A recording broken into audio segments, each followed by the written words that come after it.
자, 오늘 뉴스에 보니까요, 부동산 매매 사업자 내고 제2금융권 수업 80% 대출을 받는 것이 유행이다. 이렇게 얘기가 나왔습니다. 그래서, 최근에 대출 규제로 이제 부동산 매입하는 게 매우 좀 힘들어지는데, 이렇게 매매 사업자를 내면 80%까지 대출을 해준다. 이렇게 얘기를 나오고 있어서, 그렇다면 주택 매매 사업자가 뭔지 한번 알아보려고 합니다. 자, 영상 보시기 전에 구독과 좋아요 눌러주시면 감사드리겠고요.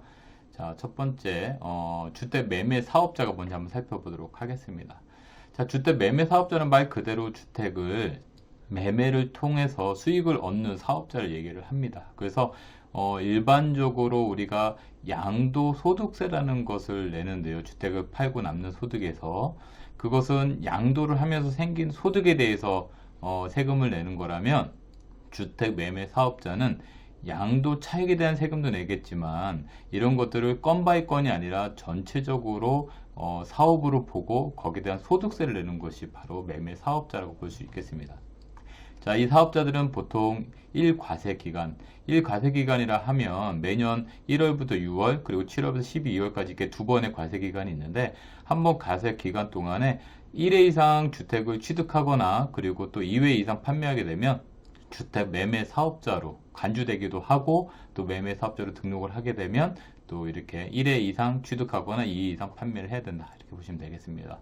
자, 물론 집을 지어서 판매하는 사람들도 매매 사업자 중에 하나이긴 하는데요. 또 집을 새로 신축해서 판매하는 사람은 또 신축 판매업이라는 개념이 또 따로 있기 때문에 약간 다른 개념이다. 이렇게 보시면 좋을 것 같습니다. 자, 그렇다면 주택임대 사업자의, 매매 사업자의 장점을 한번 살펴보겠는데요. 자, 매매 사업자의 장점이라 하면 양도소득세가 아닌 종합소득세 과세를 한다는 것이 되겠습니다.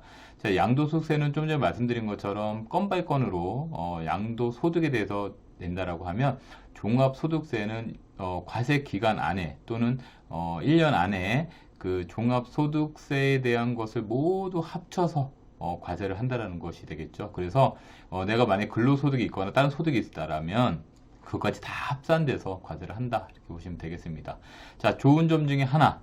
바로 중과세가 아닌 일반 세율이다. 자, 중과세 언제 내죠? 우리가 조정대상 지역 안에서 다주택자들이 주택을 매매할 때 2주택은 플러스 10%, 그리고 3주택은 플러스 20%에 대한 중과세가 있는데 매매 사업자를 내시게 되면은 매매할 때 양도 차익에 대해서 그냥 바로 내는 게 아니라 사업세에 대한 어떤 사업 소득세를 내는 거기 때문에 중과세가 없이 일반 세율로 낸다. 이렇게 보시면 되겠고요. 자, 보통 1년 안에 매매할 때도 중과세라는 게 있죠. 그런데 매매 사업자를 등록하시게 되면 1년 안에 매매를 하신다 하더라도 세금을 일반 세율로 낸다. 이렇게 보시면 되겠습니다. 따라서 경매같이 취득해서 단기 매매를 하시는 분들한테 좀 많이 어울린다. 이렇게 보시면 되겠고요. 자, 그리고 이 매매 사업자라는 건 사업 말 그대로 사업을 하는 거에 주택이 대상이기 때문에 이것은 내가 거주하는 주택과는 좀 다른 개념입니다. 그렇기 때문에 사업하는 주택은 사업 자체로의 소득세를 내는 거고요. 내가 거주하는 주택은 단지 사업이 아니라 거주 주택에만의 목적을 갖고 있기 때문에 내가 거주하는 주택은 양도소득세에 대해서 비과세를 그대로 받을 수 있다라는 점이 장점이 되겠습니다. 자, 또한 우리가 일반적인 주택을 매매하실 때 양도소득세 계산할 때 매매 가격에서 취득가액을 빼고 그 다음에 필요경비를 뺍니다. 근데 실제로 이 필요경비의 범위가 굉장히 작은데 매매 사업자를 하시게 되면은 그 주택에 대해서 대출에 대한 이자 그리고 또 뭐 교통비 그리고 뭐 식비 이런 것까지 전부 다 경비 처리 다 됩니다. 그렇기 때문에 필요 경비의 범위가 매우 넓어진다. 따라서 사업자, 그러니까 전업 투자자 같은 경우에는 이런 어떤 사업자를 통해서 필요 경비를 공제를 받고 난다라고 하면 훨씬 더 세금적인 부분 혜택이 되지 않을까 싶은 생각이 들고요. 또 10년 이내에서는 결손 차익에 대해서도 결산이 다 되기 때문에 우리가 법인을 유지하는 것 같은 효과가 좀 있다 이렇게 보시면 되겠고요. 또 마지막으로 좀 전에 신문 기사처럼 개인이 아니고 사업자의 신분이기 때문에 대출 받는 데 있어서 매우 좀 용이하다 이렇게 보시면 되겠습니다. 자, 단점도 있겠죠. 장점이 있으면 단점도 있습니다. 자, 매매 사업자는 부가가치세 부담이 되는데요. 자, 원래 부가가치세라는 거는 주택에서는 없었던 부분이고, 상가라든가 다른 영업용 부동산에 대해서 나왔던 부분인데, 매매 사업자를 내시게 되면 부가세 부분이 발생을 합니다. 그런데 국민주택 규모 이하에서는 부가세가 발생하지 않습니다. 따라서 국민주택 규모 이상, 그러니까 약 85제곱미터 미만과 이상에 대해서 차이가 좀 있는데요.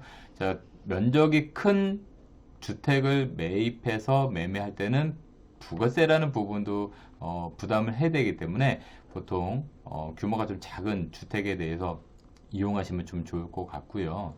그리고 또 기존의 근로소득, 즉 직장을 다니던 분들이 매매 사업자를 내시게 되면 기존의 근로소득과 그리고 매매 사업을 통해서 생긴 소득까지 다 합산돼서 과세가 됩니다. 자, 합산가 되기 때문에 소득이 많을수록 누진세이기 때문에 세금이 더 많아지겠죠. 그래서 기존에 근로소득이 없는 분들이 매매 사업자를 내는 게 좀 더 유리할 수 있고요. 그리고 또 보통 직장 다니는 자녀분이라든가 직장 다니는 분의 피부양절 있던 분들이 매매 사업자를 내서 소득이 생기게 되면 직장 의료보험이나 국민연금으로 다시 빠져나올 수 있기 때문에 거기에 따른 부담, 비용이 좀 더 발생할 수 있다라는 것이고, 사업자인 만큼 사업장 현황 신고라든가 또 매출에 대한 세무 기장을 해야 되기 때문에 세무사 비용이라든가 그런 것들이 좀 더 추가적으로 나갈 수 있다라는 부분이 되겠고, 따라서 매매 사업자를 등록하신다라고 하면 세금에 대한 혜택 그리고 대출에 대한 혜택이 있지만 사업자로서의 지켜야 될 의무도 좀 이렇게 있다, 이렇게 보시면 되겠습니다. 자, 그리고 팁으로 임대 사업자, 주택 임대 사업자와 매매 사업자가 뭐가 달라요? 이렇게 물어볼 수 있는데 거주주택에 대한 비과세 부분은 비슷합니다. 하지만 세금적인 부분이 조금 달라질 수 있는데, 자, 취득세 같은 경우에 임대 사업자는 신축주택을 매입하게 되면 200만 원 이상 됐을 때 85% 감면이 되겠죠. 근데 매매사업자는 그런 것이 좀 없다라고 보시면 되겠고요.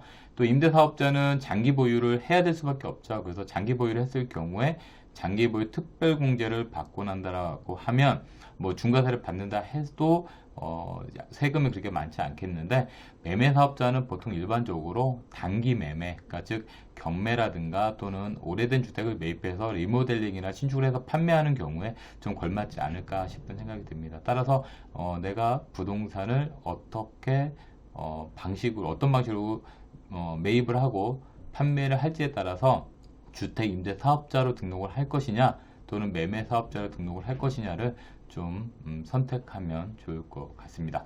자, 이렇게 오늘은 주택 매매 사업자에 대해서 알아봤는데요. 뭐 궁금한 사항 있으시거나 또 부동산에 대해서 고민 사항 있으시면 언제든지 편안하게 연락 주시면 고민 상담 진행해 드리도록 하겠습니다. 감사합니다.